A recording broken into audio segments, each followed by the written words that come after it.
How's it going, everyone? So in this video, I'm gonna do how to get six-pack abs, step-by-step guide. So before I get started, please subscribe to my channel if you haven't already. I do appreciate the support, helps my channel grow.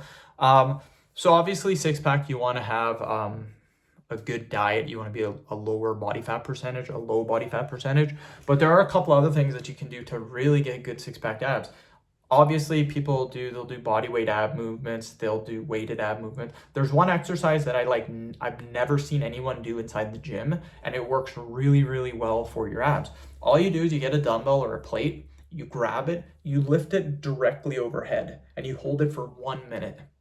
So pick a weight you can do pretty easily, like let's say 20 pounds, and then just hold it overhead for 1 minute. Make sure it's 1 minute. Put it down, wait 1 minute, and then do it again, another 1 minute. Do this for do 5 sets in total. What this does is by you lifting that weight in the air, your abs have to be engaged. Not just your abs, but your obliques, your abs, your obliques, and your lower back. So you will get crazy abs. Like your abs will be insane from doing this. This is overhead training.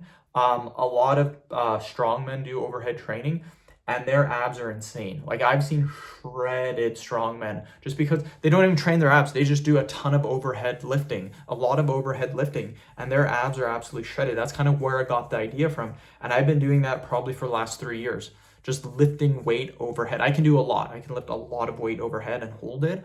But when you're first starting off, only do like 15, 20 pounds. And trust me, you'll notice your core will get sore from doing that. And another thing is it's impossible for your core not to be activated because your core is stabilizing it when the weight is in the air. So it 100% works, and you will get six-pack abs doing it. End the video. Thank you so much for watching.